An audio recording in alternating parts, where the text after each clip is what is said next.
안녕하십니까. 이번 발표를 진행하게 된 고려대학교 박사과정 이윤성입니다. 오늘 발표 같은 경우에는 제가 여태까지 이제 TACS 그리고 TACS의 인지 기능 관련 이 논문들을 보면서 각 인지 과제별로 이제 서로 상의했던 이 자극 몽타주들을 좀 이제 확인을 했기 때문에 해당 좀 다수의 논문들을 좀 정리를 해서 어떤 태스크에는 어떤 몽타주가 주로 사용되고 결과 트렌드는 어떤지 좀 간략히 좀 진행을 해보도록 하겠습니다. 우선 이 아래에 있는 표를 보시면은 제가 여태까지 좀 보면서 확인을 했던 인지 기능 그리고 인지 과제 관련 TACS 관련 선행 연구들입니다. 제가 봤던 게 조금 더 있긴 했는데 이제 뭐 DCS 연구이기도 했고 아니면은 뭐 아예 네거티브 이펙트가 너무 좀 두드러지게 나타나거나 하는 이런 연구들은 빼고 이제 정리를 했고요. 보시는 바와 같이 지금 요 패러다임, 플루이드 인텔리전스 그리고 비길런스, 앤백, 워킹 메모리 이런 식으로 좀 다양한 태스크들이 이제 여러 선행 연구들에서 이제 사용되고 있고 이 연구들마다 지금 이 자극 몽타주 빨간색으로 표시한 게 에노드 전극의 위치인데 각 그 인지 과제마다 서로 조금씩 상이한 그리고 몽타주들이 사용되고 있으면 좀 다수의 연구들에서 이 몽타주를 여러 개 적용하면서 어떤 몽타주가 더 효과적인지에 대해 확인한 연구들도 몇몇 존재함을 확인을 할 수 있었습니다. 따라서 이제 저는 이제 이 뒤에 부분부터는 이 각 논문들별로 이제 그리고 이 사용한 이 인지 과제가 동일한 논문들별로 이제 서로 묶어서 이제 뭐 자극 위치나 이제 이 위치가 이 인지 과제가 또 어떤 연관이 있는지 뭐 이런 거에 대해서 좀 설명을 드리도록 하겠습니다. 우선 이 플루이드 인텔리전스 태스크라는 태스크에 대해서 우선 설명을 드리자면은 아래 이 그림과 같이 크게는 이제 릴레이셔널 그리고 로직 이렇게 두 종류로 이제 나뉘는 게 일반적이고 그리고 이 과제에서 이제 보시는 것처럼 여기 빈칸이 하나 뚫려 있는데 이 나머지 그림들을 보고 이 빈칸에 어떤 그림이 위치할지를 이제 고르는 게 이 두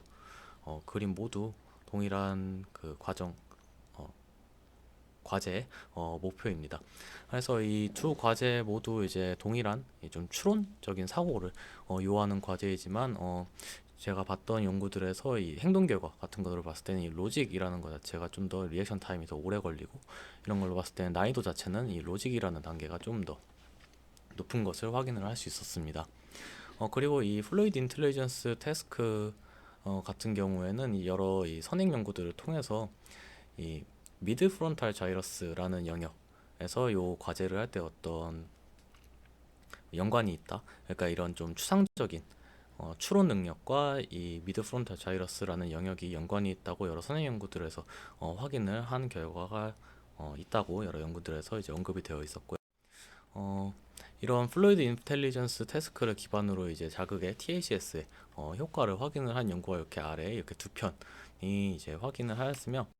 이 연구들을 봤을 때 이 TACS 몽타주는 두 논문 모두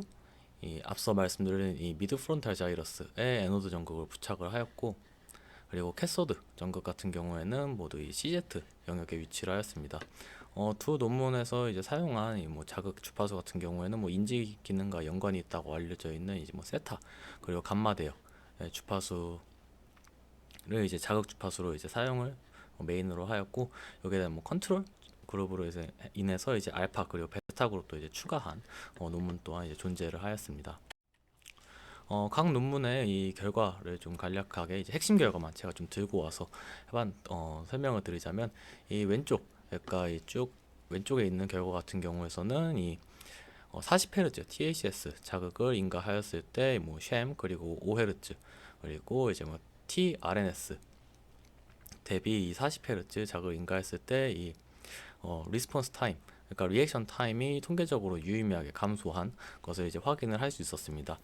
다만 이 논문에서는 이 릴레이션 앞서 설명드린 이 릴레이션 그 과제에서는 어떤 효과도 없었고 이 로직에 대한 결과 분석 결과에서만 이런 유의미한 차이를 확인을 할 수 있었고요. 이 오른쪽에 있는 결과 역시 마찬가지로 이 로직에 대한 이 태스크를 수행했을 때에만 유의미한 결과가 리액션 타임의 유의미한 결과가 이제 감마 대역에서만 좀 더 빨라지는, 그러니까 유의미하게 감소하는 것을 이제 확인을 할 수 있었습니다. 우선 이 다음으로는 이 비길런스 태스크에 대해서 설명을 드리도록 하겠습니다. 이 비길런스 태스크라는 것은 쉽게 말해서 특정 표식이 화면에 제시되는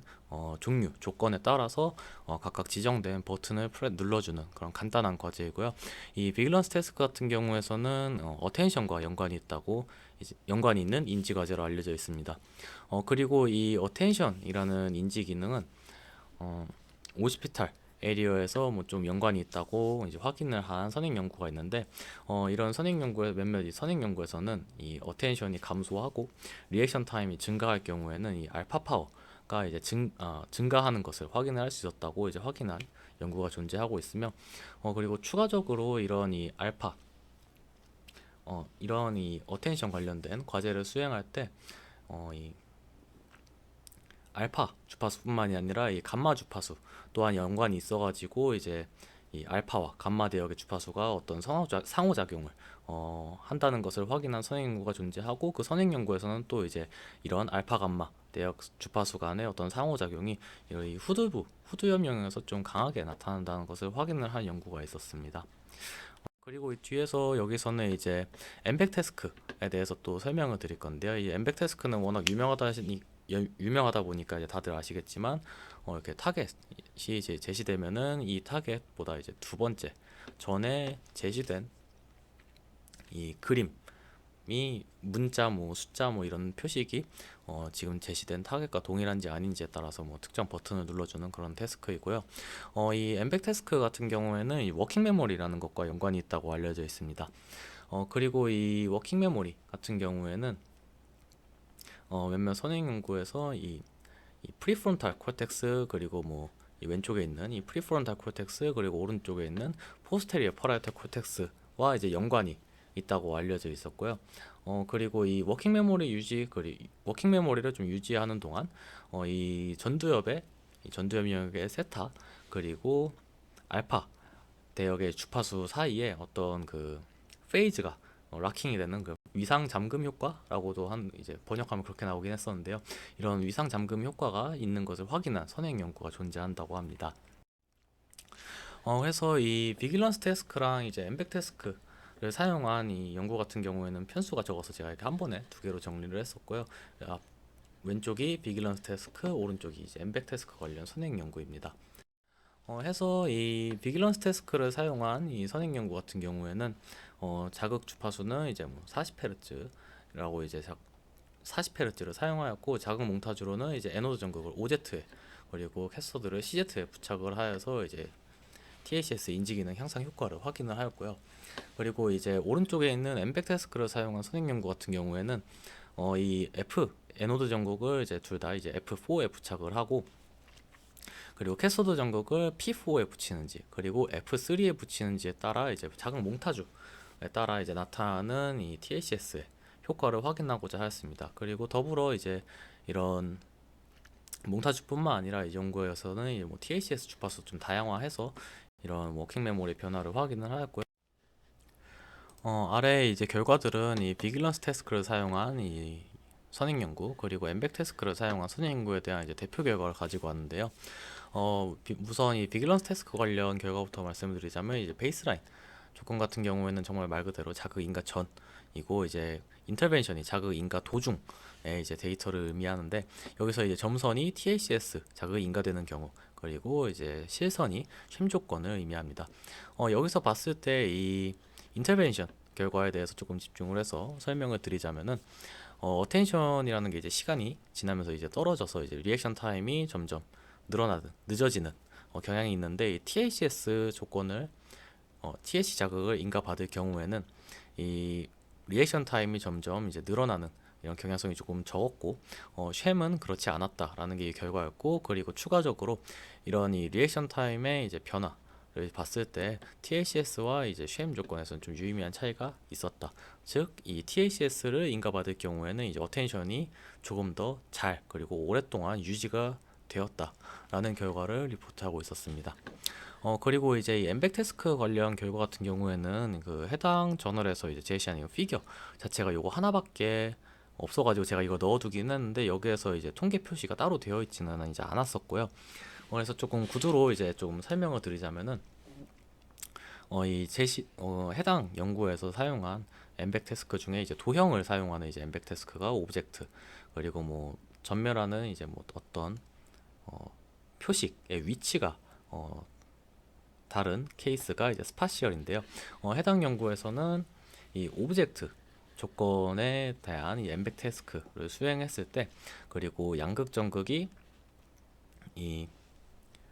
프론탈 전극 프론탈에 붙어 있고 이제 음극 전극이 파라이탈 영역에 붙어 있는, 즉 이제 양극 전극이 F4, 음극 전극이 P4에 붙어 있는 몽타주를 적용을 하였을 때, 이 워킹 메모리가 통계적으로 이제 좀 유의미하게 향상되었음을 확인했다고 이제 언급이 되어 있었습니다. 다음으로는 이제 이 워킹 메모리 태스크라고 불리는 이 과제에 대해서 조금 설명을 드릴 건데요. 이제 정말 이 과제 같은 경우에는 이 이름에서 아시다시피 이제 정말 간단하게 워킹 메모리를 이제 확인을 하기 위한 인지 과제고요. 이 과제 같은 경우에는 이제 아래에 있는 그림과 같이 어떤 이 도형의 배열이나 어떤 배열을 제시해 준 다음에 이걸 외우도록 이제 피험자에게 디렉션을 해주고, 일정 시간이 지난 이후에 다시 유사한 이 도형의 배열을 보여주면서 이 두 배열 사이에 어떤 변화한 점이 있는지 없는지를 이제 피험자가 이제 체크를 하도록 하는 그런 과제입니다. 조금 다른 예시로 요 패러다임 이 그림 같은 경우에는 이 배열을 두 종류로 보여주고, 이 오른쪽에 있는 배열을 외워라, 아니면 왼쪽에 있는 배열을 외워라, 이런 식으로 조금 추가적으로 디렉션이 들어간 이런 패러다임입니다. 제가 조사한 제가 정리한 이 9편 논문 중 한 4편 가량의 연구에서 이 워킹 메모리 태스크를 이제 사용을 하고 있는 것을 확인을 할 수 있었습니다. 각 논문마다 이 사용한 뭐 자극 주파수를 우선 확인을 좀 해보자면은, 다수의 연구들에서 이제 뭐 세타 대역의 이런 인지 기능과 연관이 있다고 좀 잘 알려져 있는 이 세타 대역의 자극 주파수로 이제 사용을 하는 것을 확인을 할 수 있었고, 이 두 논문 같은 경우에는 이제 인디비주얼 피험자 개인의 특성을 고려한 인디비주얼 세타 프리퀀시, 그리고 이제 요 하나의 연구에서는 이 감마 대역도 마찬가지로 인디비주얼 감마 프리퀀시를 이제 사용한 것을 확인을 할 수 있었습니다. 자극 몽타주 같은 경우에는 이 논문별로 순서대로 이제 양극 전극을 OZ 그리고 P4에 부착하는 케이스, 그리고 양극 전극을 뭐 P4 그리고 음극 전극을 OZ, CZ, T8에 각각 하나씩 이제 부착하는 케이스가 있었고요. 이 논문 같은 경우에는 좀 다양한 몽타주를 이제 시도를 해가지고 적용을 해서 실험을 진행했었는데, 각각 이제 뭐 P3, P4, P3, F3, 그리고 뭐 P4, F4, 그리고 뭐 F3, F4 이렇게 좀 다양하게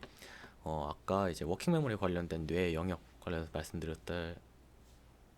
때 이제 언급한 것처럼 뭐 이 프리프론탈 콜텍스 그리고 뭐 포스테리어 퍼라이터 콜텍스를 모두 이제 좀 자극을 원활히 하고자 이런 몽타주를 모두 시도를 한 걸 확인을 할 수 있었고요. 요 아래 논문 같은 경우에는 뭐 위에 다른 연구들과 마찬가지로 뭐 양극 전극을 뭐 P3, F3에 이렇게 부착을 해서 이 몽타주에 따른 이 자극의 효과를 확인한 것을 확인을 할 수 있었습니다. 앞서 설명드린 이 각 선행 연구들별로 이제 결과들을 조금 설명을 드리자면, 우선 이 아까 보여드렸던 몽타주 관련해서 왼쪽 상단에 있던 선행 연구의 결과 같은 경우에는 이 뭐 4Hz THS 자극이 왼쪽 그림과 같은 위치에 이제 몽타주로 인가되었을 때 이 뭐 행동적인 뭐 K 밸류라고 하는 게 뭐 맞은 문제의 개수, 뭐 틀린 문제의 개수 이런 것들 모두 고려해서 이제 산출하는 이제 값인데요. 이 K 밸류의 값이 이제 유의미하게 7Hz 대비 이제 상승한 것을 이제 증가했다라는 것을 이제 확인을 할 수 있었다고 리포트가 되어 있었습니다. 그리고 이제 오른쪽 이 결과 같은 경우에는 앞서 설명드린 몽타주 관련 결과에서 왼쪽 하단에 있던 선행 연구의 결과인데요. 이 연구에서도 마찬가지로 4Hz THS 자극이 이제 워킹 메모리를 이제 쉐미랑 뭐 TH 7Hz 자극 대비 유의미하게 향상시킬 수 있다라고 이제 리포트가 되어 있었습니다. 그리고 이 해당 아래에 있는 왼쪽 결과 같은 경우에는 앞서 설명드렸던 이 저널 4편 중에 우측 상단에 있었던 결과인 논문에 대한 결과인데요. 요 논문에서는 이 두 가지 몽타주에 대해서 이제 워킹 메모리의 향상 효과가 있다고 리포트가 되어 있었는데, 이 결과 같은 경우에서는 이제 행동 결과가 아니라 이제 세타 파워에 대해서 이제 언급이 되어 있었습니다. 그래서 보시는 바와 같이 이 그 P3, P4 몽타주 그리고 F3, P3 몽타주를 이제 적용을 했을 때, 요 각각 이게 결국 채널들이거든요. 그래서 이 그룹 1, 그러니까 P3, P4 몽타주에서는 P3 채널이랑 이 P4 채널에서 이 세타 대역의 앰플리튜드가 유의미하게 자극 전 대비 자극 이후 감소하는 것을 확인할 수 있었다라고 이제 언급이 되어 있었고, 이제 그룹 2, 그러니까 F3, 이 P3 그리고 F3 몽타주 같은 경우에는 이 P3 채널에서만 이런 세타 앰플리튜드의 유의미한 이 감소를 확인을 할 수 있었다라고 이제 나와 있었습니다. 이 연구 결과 같은 경우에는 앞서 제가 이제 설명드린 이제 내용들을 모두 좀 정리를 해서 표로 이제 나타내 보았는데요. 이 오른쪽에 있는 몽타주 같은 경우에는 이제 여러 한 연구에서 좀 다양한 몽타주를 이제 확인을 한 연구 같은 경우에서는 유의미한 인지 기능의 향상 효과를 보였던 이 에노드의 위치만을 좀 추려서 이제 기입을 해 두었습니다. 해서 이 아래 표를 보시면은 어느 정도 확인을 할 수 있는 것이 어떤 인지 과제를 사용을 하고 있었고, 그리고 이 인지 과제가 어떤 종류의 인지 기능, 뭐 예를 들어서 뭐 추상 능력, 뭐 추론, 뭐 어텐션, 그리고 워킹 메모리, 이런 뭐 어떠한 인지적 기능을 이제 타겟으로 하느냐에 따라서 이 작은 몽타주를 이제 결정함에 있어서 좀 고려를 해야 되는 사항들이 다 상이하고, 그러다 보니까 이 태스크 종류에 따라서 이제 자극 전극의 위치가 논문들마다 조금씩 좀 동일한 목적성을 오브젝티브를 가지고 있다면 어느 정도 다 유사한 위치에 자극 전극들이 부착이 되고, 실질적으로 유의미한 인지 기능의 향상 효과 또한 이렇게 확인을 하는 것을 이제 확인을 할 수 있었습니다. 해서 이런 결과들로 봤을 때 저는 이제 자극 관련 연구를 주로 하다 보니까 이 자극의 효과를 좀 더 성공적으로 유도해내기 위해서는 제가 뭐 하고자 하는 연구 목적에 맞는 태스크를 선정하고 여기에 맞는 이제 작은 몽타주를 고려하는 것도 되게 좀 가장 중요한 요소 중에 하나로 보이고, 저처럼 이 자극 관련 연구가 아니더라도 이 특정 태스크마다 이제 앞서 제가 뭐 몇몇 뇌 영역들을 언급했다시피 뭐 앱, 이런 뭐 추상 능력 같은 경우에는 미드 프론탈 자이러스, 뭐 어텐션 관련돼서는 뭐 오시피탈, 뭐 워킹 메모리는 뭐 퍼라이탈 혹은 프론탈, 뭐 이렇게 좀 인지 각각의 뭐 기능마다 연관되어 있는 뇌 영역이 서로 상이하다 보니까 자극이나 이런 연구가 아니더라도 뭐 분류적인 측면에서도 뭐 ROI를 추릴 때, 아니면 뭐 채널을 셀렉션할 때 이런 걸 좀 고려해서 어, 이런 특성들을 좀 고려를 해서 분류를 진행을 해본다던가, 그것도 아니면은 이제 뭐 기초 분석 단계에서 데이터 퀄리티를 체크할 때 요런 뭐 내영역의 뭐 특정 주파수나 어떤 특별한 뭐 특정한 뉴로 액티비티 같은 게 제대로 나타나는지를 이제 확인을 하는데 요런 것들을 좀 고려를 해서 실험 설계나 이런 거를 하시면 좀 좋을 것 같아서 이렇게 준비를 한번 해봤습니다. 네, 그러면은 이것으로 발표를 마치도록 하겠습니다. 감사합니다.